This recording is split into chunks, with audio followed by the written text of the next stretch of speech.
नमस्कार मित्रांनो, कसे आहात? माझ्या चॅनलवर सर्व श्रद्धाळू भक्तांचे व मायाळू भक्तांचे सहर्ष स्वागत. नवीन असाल तर चॅनलला सबस्क्राईब करा, लाईक करा व इतरांना शेअर करायचं मात्र विसरू नका. चेडा गोटा असो, देवींचे शिपाई असो, देवींचे राखणदार असो, देव असो, दिव्य असो, अशी गुपित माहिती सांगणारं, सत्यावर माहिती सांगणारं, शोध करून, अभ्यास करून, रिसर्च करून, वारवरधाऱ्या माणसांकडून, लोकाला आलेल्या अनुभवावरून आम्ही माहिती घेत असतो, तुम्हाला देत असतो, जेणेकरून तुम्ही कुठल्याही माहितीला वंचित राहिला नाही पाहिजे. चेडा गोटा असो, त्यांची नावे असो, त्यांचा इतिहास असो, त्यांचे कार्य असो, दाऊजीबाबांचा इतिहास असो, असे गुप्त जे देव आहेत त्यांचा इतिहास असो, 52 धूप असो, टोटके असो, त्याच्यानंतर तुम्हाला फरक पडण्याचं, गादी चालण्याचं, अशा अनेक टोटके मी तुम्हाला देत असतो मित्रांनो, जेणेकरून तुम्ही कुठल्याही माहितीला वंचित राहिला नाही पाहिजे. आजकाल दिखाव्याच्या दुनियामध्ये माणसं भुलत चाललेले आहेत. कोण यूट्यूबवर नवीन गेरमाळ झाले की यूट्यूबवर बसतोय, गादी चालवतोय, शुल्क 1500 रुपये घेतोय, बघायचे की एखाद्याच्या नावाखाली लुटालुटीचा बाजार चालू आहे आणि हेच बुवा बाबा जेलबंद होत आहेत. ओरिजिनल बुवा बाबा कधी असं करत नाही.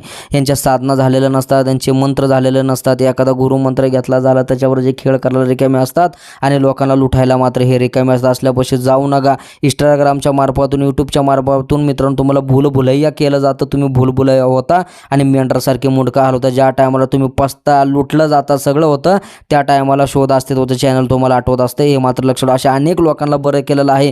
मी कधीही कुठल्याही प्रकारचा दावा दिखावा करत नाही मित्रांनो. जे आले भक्तिभावाने ते जातात असून अशा काळूबाईचा माझा दरबार आहे, हे मात्र लक्षात ठेवा. मी माझा मोठापणा कधी सांगत नाही, पण आजचा टॉपिक असणार आहे मित्रांनो. जर तुम्हाला कुठलीही शंका मला विचार असेल, गेनमाळेविषयी शंका असो, गुरूंविषयी शंका असो, तंत्रमंत्रविषयी असो, जादूटोणा करणीविषयी शंका असो, श्रद्धा काय, अंधश्रद्धा काय, ज्याविषयी शंका असो, अशा अनेक प्रकारचे देवीदेवतेचे, चेड्यांचे त्रास असो, चेड्यांची विधी असो, तुम्हाला अनेक प्रकारचे मार्गदर्शन मात्र शोध असते. प्रथम पहिलं चॅनल जे करत असतं, फक्त जर कोणाला गरज असेल, सत्याने गरज असेल तर भेटायला या. शुक्रवारी आपली गादी चालू असते, त्याच्यानंतर शुक्रवार मंगळवार आपली गादी चालू असते. तुम्ही मला मेसेज फोन करून येऊ शकता, जे की पैसे रुपये घेतला जात नाही. जर तुम्हाला ऑनलाईन बघायचं असेल, मी पैसे काय घेतो त्याचं देखील कारण आहे. काय लोक विनाकारण मला त्रास देऊन फोन देतात, ह्याला मारायचे, त्याला मूठ मारायचे, तर असा प्रकार मी करत नाही. समोरासमोर या म्हणून मी 251 रुपये ठेवले. ज्याला झोमत असेल, ज्याला पोळत असेल त्यांनी फुकट जावावं आणि तिथनं लुटून यावं. मला याच्या तुमच्याशी लेणं देणं नाही.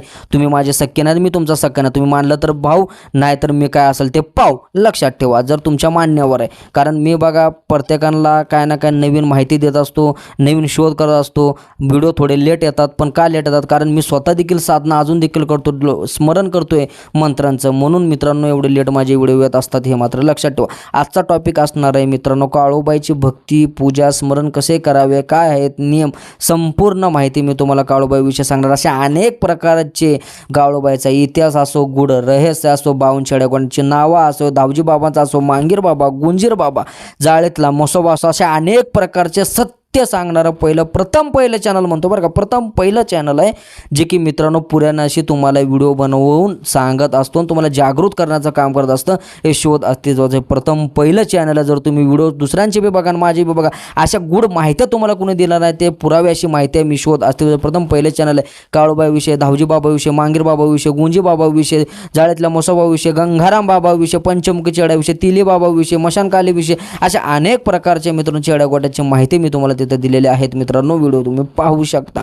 मित्रांनो. 52 देवींचे भूतावळा असेल, गोतावळा असेल, वीर असेल, त्यांच्या देखील मी माहिती काळूबाईचे दिलेली आहे. डोंगराचा परिसराचा इतिहास देखील मी सांगितला आहे. लमणचेडा कुठं आहे, कुठं आहेत, किती ठिकाणी आहेत, अशा अनेक प्रकारचे घोडरहस्य देखील मी काळूबाईविषयी सांगितलेले आहेत. तसंच मित्रांनो, चला तर मग वेळ न घालता व्हिडिओला मात्र सुरुवात करूया. काळूबाईची भक्ती पूजा कशी करावी हा प्रश्न पहिला पडला असेल. बघा, काळूबाईची भक्ती जर तुम्ही करत असाल, मंगळवार आणि शुक्रवार हिरवी साडी घालून जर तुम्हाला स्ट्रिक्ट पूजा करायची असेल किंवा सौम्य अगरबत्ती वगैरे लावत असाल, तुम्ही अशी बी पूजा करू शकता. पण देवीला काय तर तुम्हाला व्रत करायचं असेल, विच्छा मूर्ती करायची असेल, तर मंगळवार शुक्रवार तुम्हाला स्ट्रिक्ट पाळावं लागेल. इटाळ चंडाळ तुम्हाला स्ट्रिक्ट पाळावं लागेल. कोणाच्या हातचं खायचं नाही, कोणाच्या हातचं प्यायचं नाही. आता कोणाच्या हातचं खायचं प्यायचं नाही म्हणजे असं नाही की मित्रांनो, बघा कुठली बाई कशी इटाळची असते, चंडाळ असते, मग तिला पाप बसतं, पण खाणारवाला पण तेवढाच दोषी असतो, हे मात्र लक्षात. निदान तिला 100% तुम्हाला तर 50% तर मित्रांनो काय ना काय होईलच. त्याच्यामुळं ना इटाळ चंडाळ पाळून जर शुक्रवारी मंगळवार, आता 11 मंगळवारचा व्रत तुम्ही करू शकता. जर तुम्हाला जमत नसेल तर देवीची नीतिनियमाने जर पूजा चांगली करायची असेल, देवीला चाफ्याचे फुलं आवडतात, प्रत्येक देवाला कुठले ना कुठले फुलं आवडतात, प्रत्येक देव कुठल्या ना कुठल्या वृक्षाखाली बसलेल्या, प्रत्येक देवांचं एक वृक्ष आहे. मी माझ्या जातकांना ज्या टायमाला गादीला येत असतात, मी त्या टायमाला ते सांगत असतो, आपल्या माणसाचं देखील वृक्ष आहे, तर वृक्षाची सेवा, आराध्य वृक्षाची जर तुम्ही सेवा करत गेला तर तुम्हाला मित्रांनो कशाची कमी पडत नाही, हे मात्र लक्षात ठेवा. हे पत्रिकुंडल्यान इच्छेनुसार असतं हे लक्षात ठेवा. म्हणजे प्रत्येक देव कुठल्या ना कुठल्या झाडाखाली बसलेला आहे. दत्तात्रय महाराज असतील, लक्ष्मीबाई लकाबाई असेल लिंबाच्या झाडाखाली बसल्या असेल, त्याच्यानंतर करवंदीच्या झाडाखाली, त्याच्यानंतर मित्रांनो जर पुढं आलं गेलं की तुम्ही मग चाफ्याच्या झाडाखाली काळूबाई बसलेले आहे. अशा अनेक प्रकारचे अनेक देवी कुठल्या ना कुठल्या झाडाखाली वृक्षाखाली बसलेले आहेत. त्या वृक्षांची जरी पूजा केली तरी एक नंबरचं. पण देवीला चाफ्याची फुलं लय आवडतात. मंगळवार किंवा शुक्रवार देवीला 5 चाफ्याची फुलं ठेवायचं आहे तुम्हाला. त्याच्यानंतर भाजी भाकरीला आई साहेबांना इतकी प्रिय आहे. पंचपक्वान एकीकडे आणि भाजी भाकर माझ्या काळूबाईला एकीकडे. असे जर तुम्ही नीती नियमानं काळूबाईचं स्मरण ठेवून त्याच्यापाशी ताट भाकरीचा तुकडा आणि भाजी तिच्या मुखी जर तुम्ही लावलं मित्रांनो तरी सुद्धा तुमची पूजा यशस्वी मानली जाते. अमावस्या आणि पौर्णिमेला देवीलाच पंचामृत आणि अभिषेक घालायचा आहे. अभिषेक घातल्यानंतर दही भात ठेवून आईसाहेबांना पुरणपोळीचा देखील तुम्ही नैवेद्य ठेवू शकता. गोडमध्ये काय द्यायचं आहे मित्रांनो, जर गोडमध्ये पुराणिक तिला म्हणजेच मित्रांनो मिक्स मिठाई तुम्ही ठेवू शकता. नाही जमल्यास बुंदीचा लाडू, प्रत्येक देवाला चालणारा, प्रत्येक वीराला चालणारा बुंदीचा लाडू देखील तुम्ही काळोबाला ठेवू शकता. आणि मित्रांनो तिला प्रसन्न तुम्ही करू शकता. एक साधी पूजा, एक साधी विधी तुम्हाला मी सांगत आहे मित्रांनो. बाकी अनेक व्हिडिओ बनवलेले आहेत, सत्यावर व्हिडिओ बनवले आहेत. अशी काळूबाईची नीतीनियमाने पूजा करा. विठाळ चंडाळ पाळावा, दिवा अखंड ठेवावा. दिवा म्हणजेच विष्णूंचं प्रतीक असतं मित्रांनो आणि ते साक्ष देत असतं की तुम्ही काळूबाईची सेवा केली का नाही. ते काळूबाईला जाऊन सांगत असतं किंवा एखाद्या देवाला देवताला सांगत असतं. म्हणून मित्रांनो अगरबत्ती लावण्यापेक्षा धूप लावला तर एक नंबर आहे, लोबान लावला तर एक नंबर आहे. फक्त नरक्याबूत जाळायचं नाही. नरक्याबूत जाळलं की देव पळून जातात हे मात्र लक्षात ठेवा. असं बुवा बाबा कुठल्याच यूट्यूब चॅनलवर सांगणार नाही. जर सांगत असेल तर तुम्ही त्याला फॉलो करा, मला अनफॉलो करा. कारण सत्य सांगण्याचं प्रथम पहिलं चॅनल म्हणजे शोध अस्तित्वाचे प्रथम पहिलं चॅनल आहे. मग आता काय नियम आहेत देवीचे? नियम तर तुम्हाला सांगतो मी. इटाळ चंडाळ पाळायचं. जर देवीचे तुम्ही अखंड 41 दिवसाचं म्हणजे संकल्प करून बसले, जेवढेही मंगळवार येतील आहे, 10 मंगळवार येतील, 5 मंगळवार येतील, मी तुला अशाची पूजा करते सांगितल्याप्रमाणे, अशाची बाजरी भाकरीचा नैवेद्य देते. असंच मी मित्रांनो की मी पंचामृतांना अभिषेक करून घेते. कोणाला इटाळ बिटाळ झाला असेल गोमूत्रानं आंघोळ करून घेते किंवा शिपडून घेते.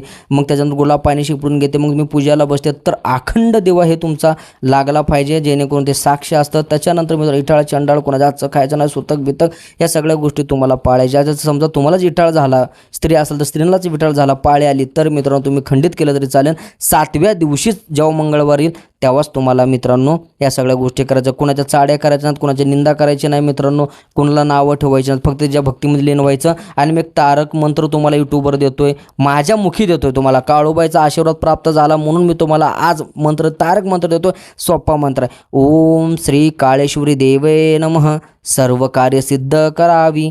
ओम श्री काळेश्वरी देवे नमः, सर्व कार्य सिद्ध करावी. हे जर मंत्र तुम्ही जर 108 वेळा जपला किंवा स्मरण केलं, नाही माळ भेटली चालेल 5 मिनटं जपा, नाही माळ भेटली 10 मिनटं जपा, काहीच विषय नाही. फक्त तुमची भावना तेवढी पाहिजे आणि तुमची तेवढी विच्छा पाहिजे. मग एका देवीला कुठली विच्छा मागा, ती इच्छा तुमची 100% म्हणता येणार नाही, पण 50 ते 80% तुमची कामं बनायला सुरुवात होतील. हे मात्र लक्षात ठेवा. असेच तिचे काही बारीक बारीक नियम आहेत मित्रांनो, हे लक्षात ठेवा. आई फक्त भक्तीला भूकेलेलं. काय लोक म्हणतात करणे करतात, जादू टोना करतात. बघा शेवटी लोकांनी संतांना सोडलं नाही, ज्ञानेश्वर महाराजांना नाही सोडलं, तुकाराम महाराजांना नाही सोडलं, बामदेवांना नाही सोडलं, बंगालचे तावजी बाबांना सोडलं नाही. असे अनेक प्रकारचे महापुरुष असेल, देव असो, बाळूमामाला देखील लोकांनी सोडलं नाही. त्याच्यानंतर अक्कलकोट स्वामी समर्थ महाराजांना बी लोकांनी कोण ना कोण चिक्कल उडवणारा, कोण ना कोण शेण उडवणारा, शेण खाणारे लोक होतीच. तसं आता देखील मित्रांनो आहेत आणि पूर्वीच्या काळामध्ये पण आहेत मित्रांनो. ज्या टायमाला देवाचं अस्तित्व संपलं, देवाने लोकांचा भल्या करण्यासाठी मूर्त्या होऊन बसल्या, त्या टायमाला ह्या दैत्यांनी म्हणाल मित्र, दैत्यांनी असं नाही देवीला हरवता आलं तर असं काय तर देवीला हरवा म्हणून तिथं मित्रांनो करण्या ठोकायचं काम करतात. करणे नावाचा डाग मात्र माझ्या काळूबाईला लागलेला आहे मित्रांनो. मी आजचा प्रयत्न करतोय की ते डाग कधी ना कधी सुटाल, 100% ते सुटाल मित्रांनो. लोक चांगलं करायला जावं, पण एखाद्याचे पुतळे तुम्ही घेताय, एखाद्याच्या भावल्या ठोकताय, त्याचं लिहिलेलं असतं ह्याचं मडं बसू दे मसोबा, त्याचं मडं बसू दे बघ काळूबाई. आई काळूबाई आणि मसोबा तुमच्यासाठी बसलेलं नाहीत, असं काही नसतं. हे फक्त अंधश्रद्धा आहे, हे मात्र लक्षात ठेवले पाहिजे. काळूबाईला नीती नियमानं जावं. ते चिट्ट्या बिट्ट्यावर तुम्ही डायरेक्ट जाळून टाका, हातानं उपसून टाका, तुमच्या केसाला धक्का लागणार नाही. हे मी तुम्हाला सांगतोय मित्रांनो. जर काय झालं प्रथम तुमच्या समोर उभा राहिले मात्र लक्षात ठेवा. कारण बघा हे सगळे अंधश्रद्धापासून नका श्रद्धेमध्ये जावा.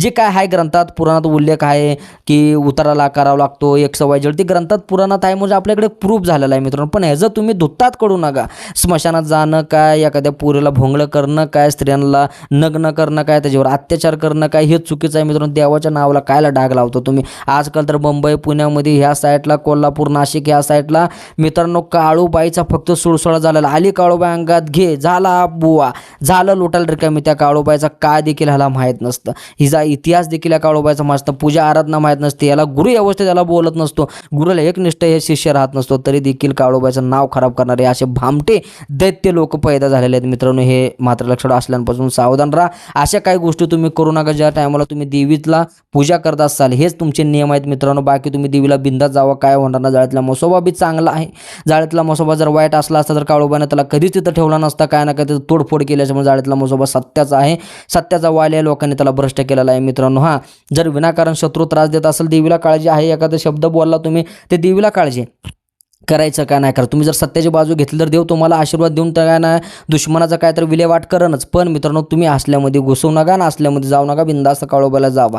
त्याच्यानं 11 मंगळवारचा व्रत केलं तर चालतो का? तर 11 मंगळवारचं व्रत केलं तर आईसाहेबांचा चालतो, एक परंपरा झालेली आहे. त्या परंपरेच्या अनुसार तुम्ही 11 मंगळवारचं नीतीनियम व्रत केला तरी चालतो, हे मात्र लक्षात ठेवा. त्याच्यानंतर मित्रांनो अजून दादा काय नियम आहेत का? अजून काहीच नियम नाहीत मित्रांनो. भक्ती महत्त्वाची पाहिजे, मन साफ पाहिजे.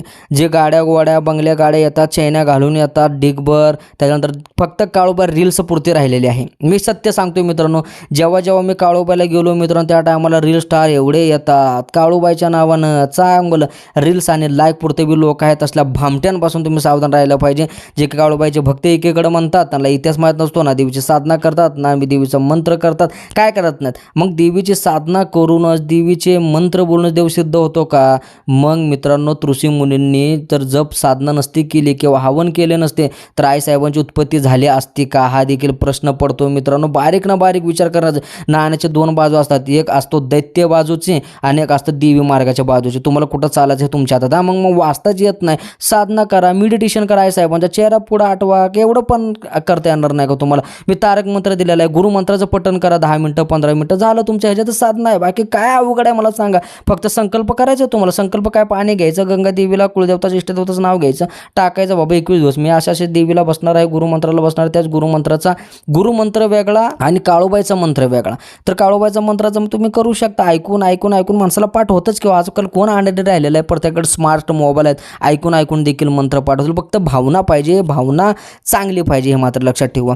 त्याच्यानंतर मित्रांनो जर तुम्हाला संकट आलं असेल, कुणी म्हणला बाहेरचंच केलेलं आहे, देव 20,000 30,000 द्यायची गरज नाही. काय करा? अमावस्या दिवशी देवीच्या वाऱ्या करा. नाही फरक पडला तर तिथं मित्रांनो मांगीर बाबा गुंजर बाबा त्यांना दही भात अंड लिंबू सिगरेट पंचकते द्या, त्यांना बोला तुमच्यापासून इथनं काय केलं असेल तर जाऊ दे, कुठनं केलं असेल तर जाऊ दे. 100% भक्तिभावना जर तुम्ही केलं तर मित्रांनो तुमच्या मागची सगळी आडापिडा दलिंद्री 7.5 लगेच एका क्षणात जळून जाते. असं फक्त विश्वास मात्र पाहिजे. रील्स पुरते रील स्टार भरपूर येतात, पण मित्रांनो अशा लोकांना देवीचं खत ते बघा.